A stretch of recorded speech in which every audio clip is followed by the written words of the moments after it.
New arrest in Brian Terry's murder by illegal aliens blows the case wide open. Nearly 7 years ago, on December 14, 2010, U.S. Border Patrol agent Brian Terry was shot and killed by Mexican bandits while he was on patrol in southern Arizona. Terry was out with a group of fellow agents searching for what are known as RIP crews, groups of Mexican bandits that prey on drug smugglers and illegal aliens crossing the border in the region. 7 years later, the family of Agent Terry still waits for answers to not only what happened that night, but the circumstances leading up to Terry's murder that later became known as Operation Fast and Furious.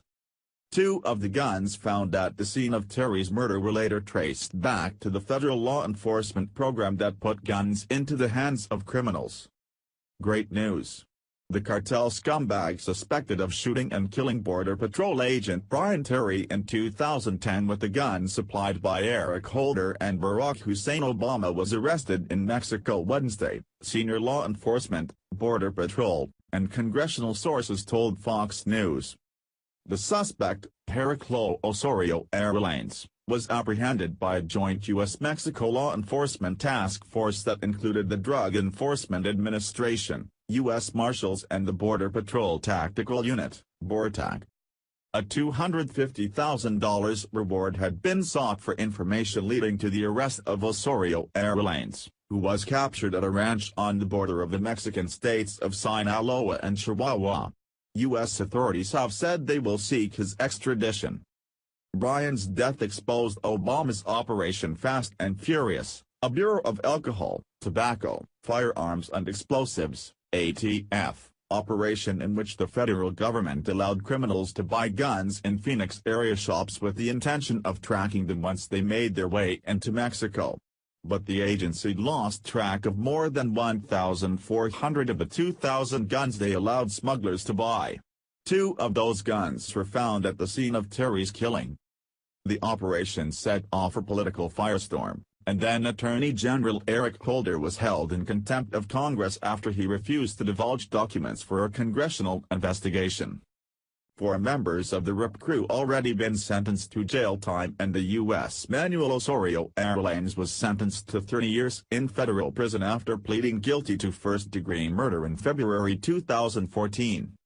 In October 2015, Ivan Soto Barraza and Jesus Sanchez Meza were convicted by a federal jury of 9 different charges, including first-degree murder and attempted armed robbery. Rosario Rafael Burboa Alvarez, accused of assembling the RIP crew, was sentenced to 27 years in prison after striking a plea agreement with prosecutors. The last remaining member of the RIP crew, Jesus Rosario Favela Astorga, is believed to still be at large.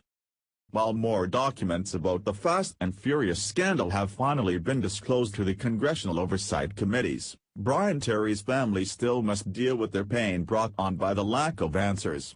The family, however, has remained strong and positive in the face of the disrespect they have received from Eric Holder and the White House. They choose instead to honor Brian and the excellence he stood for.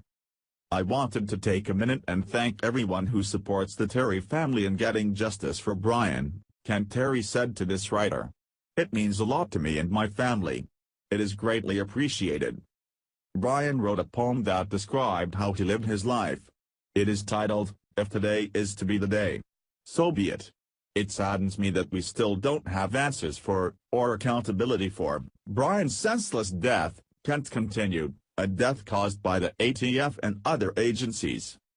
Brian deserves better, he stated. He did spill his blood on this soil protecting Americans. Now that documents are out, I expect Congress to follow Brian's poem and let today be the day they respect him and give him answers he so well deserves.